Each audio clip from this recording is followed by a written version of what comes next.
Hey guys, welcome to a tier list video. Today we're gonna be ranking the FNAF 10th year anniversary week thingy. You know, FNAF week. That's the nickname for it, right? FNAF week. Basically all the content that came out in FNAF week. Why? Well, last week we just finished everything on the FNAF week, I'm pretty sure. Yeah. We played my pop goes, we played the Joy Creations, we reviewed VIP. We reviewed the interview, we reviewed the collab, we reviewed the trailer, we played the demo, and we played the, actually not 100%, but got the true ending in Into the Pit. We didn't show all of this, but I'm pretty sure you've seen all the FNAF movie stuff. And right now we're gonna rank them all, starting from my pop goes. Huh. Honestly, just a B. I mean, to be fair, I didn't even knew what this thing was. I mean, I think I did, but I barely knew that this was going to be lore important to the Pop Goes lore, or even the FNAF lore, at least by a tiny bit. I mean, it's not canon, but still, we still got some juicy stuff here. For example, we got so many Five Nights at Candy's references here. We got the Unwithereds, well, at least 3 of them, like official models of them. If Scott will confirm if those already official versions of the Unwithereds. But as honestly, it was just a fun little mini game that we all played, and yeah, that's pretty much it. That's all I honestly gotta say for my pop goes.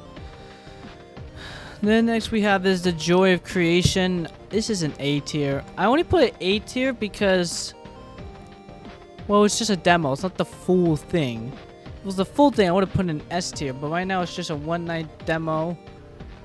I must say, that is definitely more understandable than anything I saw while watching the Joy of Creation story mode. If you saw me, I was becoming pretty much a pro at it until the last part where I forgot to charge the power. I mean, I was trying to, but Freddy interrupted me before I even could recharge the power. Overall, it was a pretty solid demo, and I'm really just interested to see how the living room, the bedroom, the basement, and the attic are all gonna perform, because I'm pretty sure they're gonna be the same, but either way much harder or maybe much more managed, because the office felt more manageable than what it seemed like in the original. I'm not entirely sure. I haven't played the original story mode. I might do that at some point, but for right now, it's just A tier. VIP. This may be a strange take, but I'm gonna put this at S tier for a specific reason, actually. Maybe because I've said this at the review of the week before, but I love this style of gameplay where, well, storytelling, where we get to choose what we're doing while reading the book. It's so much fun. Not to mention all the lore we get to explore. I mean, sure, in VIP there isn't that much, but the week before, oh, that's a lot. So I honestly have to give this S tier for basically setting us up for the week before. For the week before. That just sounded that sounded off. But anyways, that's why I put that in S tier, just because of how unique the interactive novel concept is. I'm excited to see more of this. Anyways, the interview. I don't know.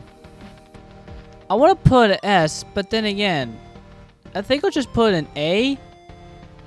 It's a nice interview, but I don't know. I think I'll just put an A just in case. I mean, mainly because there's a lot of other things that I consider more S tier worthy. This is just an A tier.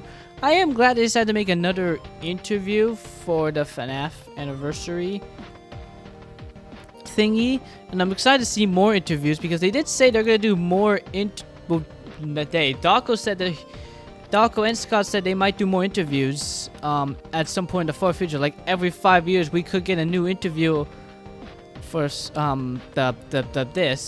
and I'm interested to see what else is in store, because he did say we got a lot of new things in store, like more of the Mimic, another FNAF 12. Because Scott did confirm that about FNAF 12, if it is going to be FNAF 12. We just know there's something else Steelwool is making, which is obviously FNAF 12, but I'm excited to see what FNAF 12 even looks like, because it seems like it's going to be even bigger than what Secret of the Mimic is, which we'll get to that later. the Dead by Daylight collab. A tier? Because, I mean, I'm interested to see how this is gonna go. I'm probably only putting an A tier because I am not exactly a fan of Dead by Daylight. At least not yet. I am planning on making a Let's Play on it soon, probably during Christmas period. Just so that we can get ready for the FNAF collab. But no, it is a smart choice to pick a horror game and not a kid-friendly game because it wouldn't make sense. And before you say Funko Fusion, I've seen the trailers. That does not look kid-friendly at all. You got Funko Pops turning into skeletons and even Funko Pops bleeding. So I wouldn't call Funko Fusion a kid-friendly game at all. Anyways, Secret and Mimic S tier. You know what? No, hold on a second. I need a... No, it's going here. This is honestly the best thing that come out of this thing. We're there. I'm just, yeah, Secret and Mimic.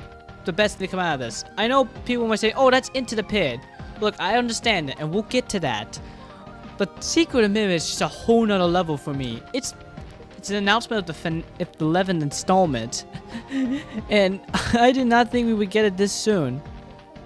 I mean, I knew the 11th installment would most likely came out next year, but of how soon this thing is coming out, even though we sadly did not get a trailer in that recent state of play, I am still excited for this project and see what it has in store with Jackie and all the other old characters we might see in the game, and how spoopy this game might be, because judging from the freaking title itself, I mean, that logo, I always say, that logo looks so ancient. I have no idea why, but it just does. And it just makes it feel sketchy, and how sketchy this game is going to be. So, S+ tier for Secret of the Mimic. This, I don't know. I'll put it here. I don't think it's the worst thing to come out of this. I mean, it was fun, but I think the reason why I have a low, and I probably won't want to change it, because I didn't have my controller while playing it. So maybe if I had a controller, I probably would have had a smoother experience. So that's why I'm not putting like C or D tier, because if I had a controller, I probably would have had more fun than I did. But overall, this is a great concept. Just go-karting with Freddy and friends. And I, once again, cannot wait for the full version to come out next year. But anyways, let's get to the real stuff. The Into the Pit. S tier. And you're remember what? Actually, you know what? Yeah, that seems more possible. Yeah, that makes sense. Now, the reason why I'm not putting an S+ tier is I actually do have some problems with the game. It's still a very good game, but there are some problems I have. For example, I think the one thing is the stealth. It's just that there were just some moments where I had to just constantly wait inside a vent just so then I can actually explore, because you can't just instantly get out of the vent once Pit Bonnie's, leaving. Well, you could, but it's just that Pit Bonnie usually takes a while to leave an area, because this is one area, the backstage and the pizzeria. I usually have to wait like 5 minutes just so they can actually explore around, because if you decide to just wait till he leaves the room and then you decide to go run in, you'll just have to be going right back inside the vents, just like that. And I'm honestly not a fan of that, because it just makes me constantly wait. But other than that, it's a pretty nice game. I love all the Easter eggs and references to the old games. My favorite minigame is probably the Balloon Boy one, just because of the damn music. It's even playing in the background. At least one of the versions, it basically is playing in the background because of how good it is. And I'm excited to see what they're going to do with Fetch. And especially interesting because that one actually ends off with a bad ending. For Into the Pit, they actually handled it really well with the endings. For example, the good and true ending are based off what actually happens to the book, while the bad ending could be probably like what if Into the Pit actually did end it badly, something like if Scott decided to give it a bad ending.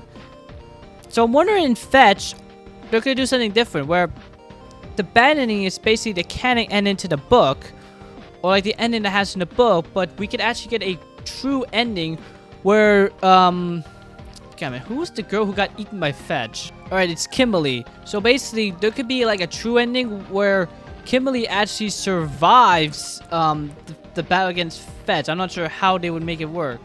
I don't know. Maybe something of Greg actually decides to go into the building, into her house fast enough and actually destroys Fetch What's Her For or something like that. But anywho, that's the way to get that. And we also have the movie thing. I wasn't actually planning on making it, but I'll just put it here because I am really excited for the FNAF 2 movie. Especially how it's actually filming in like 28 days by the time you're watching this video.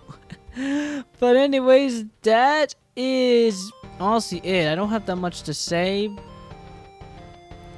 Yeah, I don't have that much to say. And I think that'll be all.